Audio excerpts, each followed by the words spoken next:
اللہ کا نام الحی کیا مطلب ہے؟ زندہ ہمیشہ سے اور ہمیشہ زندہ رہے گا، ہمیشہ سے زندہ ہے اور ہمیشہ زندہ رہے گا۔ ہماری زندگی کیا ہے؟ هل اتى على الانسان حين من الدهر لم يكن شيئا مذكورا، کبھی ایسا موقع بھی آتا ہے انسان پہ کہ نام و نشان تک نہیں تھا، اور ایک وقت ایسا آئے گا کہ نام و نشان مٹ جائے گا دنیا سے، لیکن اللہ کب سے ہے؟ هو الاول والآخر والظاہر والباطن، اور کب تک رہے گا؟ کل من علیہا فان ویبقى وجہ ربک ذو الجلال والاکرام۔ ہماری زندگی مستعار ہے، ہمیں اس نے عطا کی ہوئی ہے، اس کی زندگی ذاتی ہے، ازلی ہے، دائمی ہے، ابدی ہے اور اپنی ہے۔ اس کو زندگی لینے میں کسی کا وہ محتاج نہیں ہے، اس کو ڈر بھی نہیں کہ میری زندگی واپس لے لے گا۔ اور پھر یہاں نوٹ کیجئے الحی کا معنی وہ خود بھی زندہ ہے اور زندگی عطا بھی کرتا ہے، خود بھی زندہ ہے اور زندگی عطا بھی کرتا ہے۔ جس کو چاہے زندگی دے اور جس کو چاہے نہ دے۔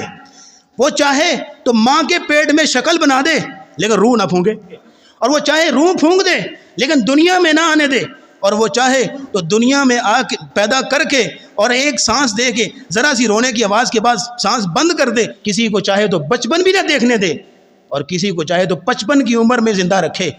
کئی واقعات دیکھیے نا، اللہ زندگی دینے والا ہے اور موت دینے والا ہے نا۔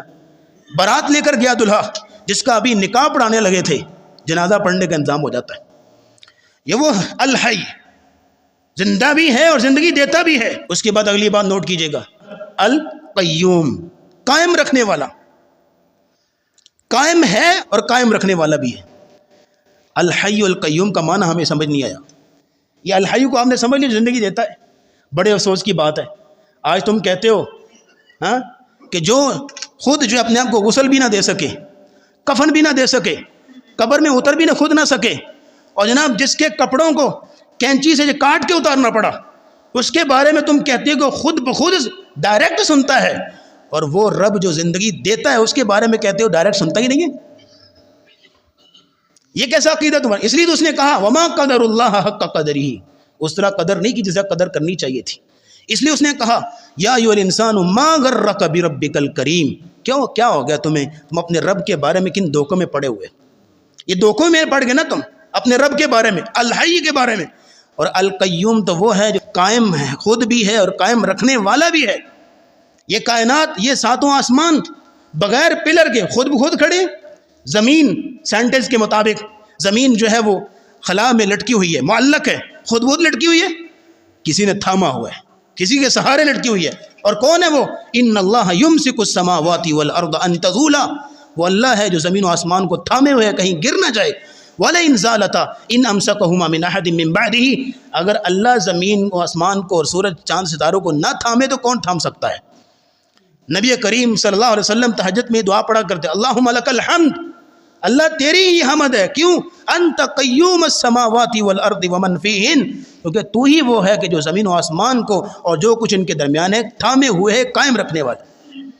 اور دعا سکھائی یا حی یا قیوم برحمتک استغیث، اے زندہ رکھنے والے، زندگی دینے والے، قائم رہنے والے، قائم رکھنے والے، برحمتک استغیث، مجھے تیری رحمت کا آسرا ہے، مجھے تیری رحمت کی امید ہے۔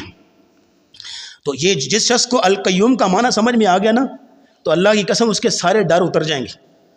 اس کو ڈر نہیں ہوگا کہ برادری میں میرا ساتھ دینے والا کوئی نہیں، اس کو ڈر نہیں ہوگا کہ رشتہ داروں میں میرے ساتھ کھڑے ہونے والا کوئی نہیں، میرے کندھے کے ساتھ کندھا ملانے والا کوئی نہیں، اس کو ڈر نہیں ہوگا کہ میری کمر پہ ہاتھ پھیرنے والا کوئی نہیں، اس کو ڈر نہیں ہوگا کہ میرا بازو بننے والا کوئی نہیں۔ وہ کہے گا القیوم، میرا القیوم جو ہے وہ سہارا ہے، القیوم میرا سہارا بنے گا، وہ میرا بازو بنے گا، وہ میرا مددگار ہوگا۔